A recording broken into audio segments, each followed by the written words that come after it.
Hey everyone, welcome to today's Explainer. We are jumping right into something literally all of us deal with. But let's be honest, we rarely stop to actually analyze it: our money. Specifically, we're looking at the hidden psychological traps of modern spending. If you've ever stared at your bank account and thought, where on earth did it all go? Well, you are absolutely in the right place.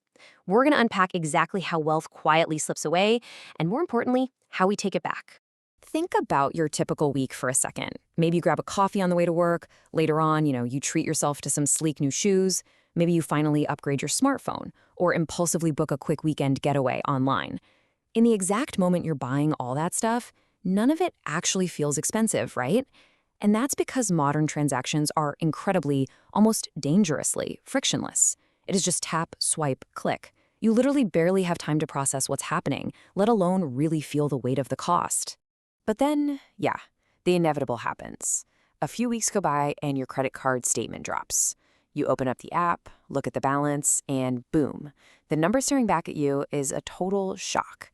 And you ask yourself that ultimate question. Wait, how did I spend so much? Look, the truth is, credit cards rarely make people poor overnight in some huge dramatic fashion. Wealth is almost never lost all at once. Actually, financial problems develop gradually. It's the repeated borrowing, the interest charges, and those automated spending habits that just slowly, quietly drain your wealth.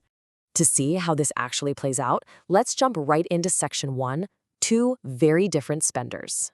It's super fascinating how our behavior, not our actual income, is what really drives our financial outcomes. Let's look at Ryan and Chloe. So they're both exactly 25 years old, and they earn the exact same salary. But man, look at how differently they operate. Ryan is completely driven by convenience. I mean, every single purchase goes on his card. Daily coffee, food delivery, streaming subscriptions, weekend trips. He barely even thinks before tapping. Chloe, though, she treats her plastic completely differently. She actually checks her budget before every single purchase. She actively plans to pay her statement balance in full every month. And when she tells Ryan this, he kind of laughs and says she's overthinking it. But Chloe just smiles because she knows she's really just thinking ahead. So who is actually right here? Let's get into section 2. The invisible wealth leaks. To really understand Ryan's mindset, we have to look at the psychology at play. And this brings us to our first major trap, the shopping cart effect. Imagine pushing a physical cart through a massive supermarket. Every item you toss in feels small, a quick snack here, a drink there, maybe some sneakers. Nothing seems expensive by itself, but when you finally hit the checkout lane, the massive total totally blindsides you. Well, credit cards create this exact same effect in our daily lives. Because the actual payment is delayed until the end of the month, it's just so easy to focus only on each small individual purchase, completely ignoring the total amount that's building up in the background. And then there's this phenomenon called the invisible wallet. Have you ever noticed that when you pay with actual physical cash, you kind of hesitate before buying something you don't really need? Handing over a crisp $20 bill actually hurts just a little bit. But with a credit card, the money never physically leaves your hand. It just feels entirely different. Researchers have actually found our payment methods deeply influence our spending behavior. Paying with plastic completely removes that natural friction. When spending feels less immediate and less tangible, it is remarkably easy to overlook how fast those expenses are adding up. The card hasn't changed Ryan's income at all. It's literally just changed how he experiences spending.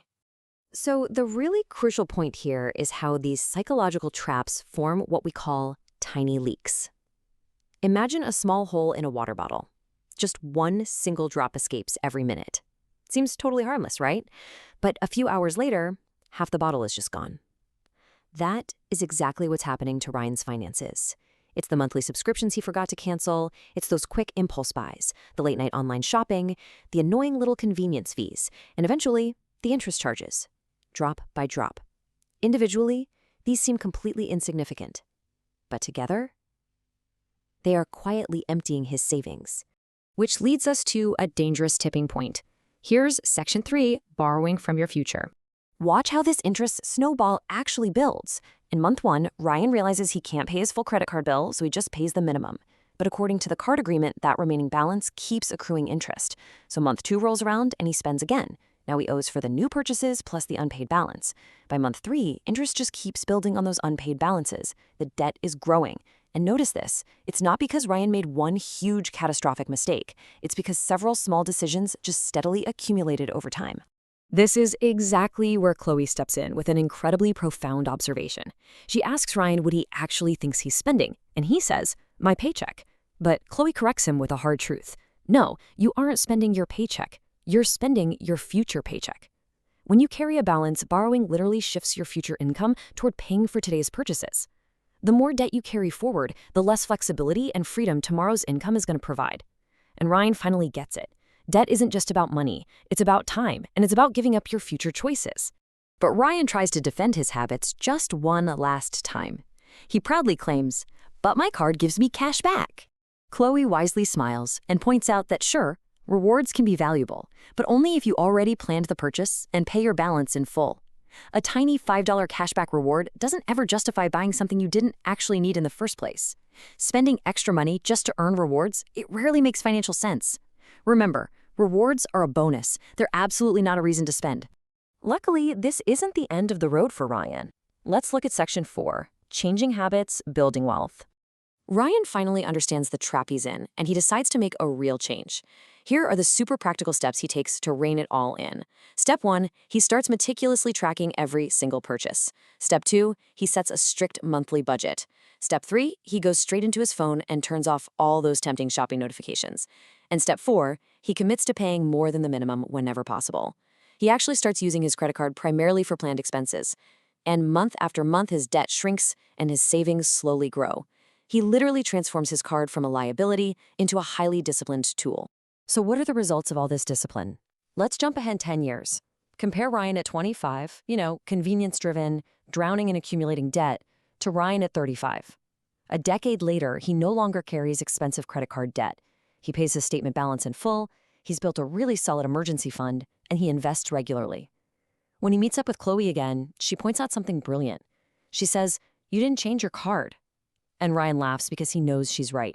He changed his habits. A credit card doesn't automatically make someone poor, but poor financial habits absolutely can. So how do we actually use these tools responsibly? The keys are simple, but they do require consistency. First, spend only what you can realistically afford to repay.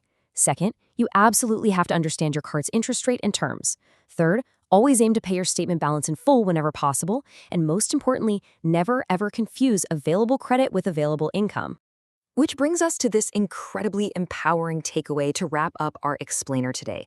Wealth isn't built by buying more. It's built by keeping more of what you earn and by making thoughtful, calculated financial decisions over time.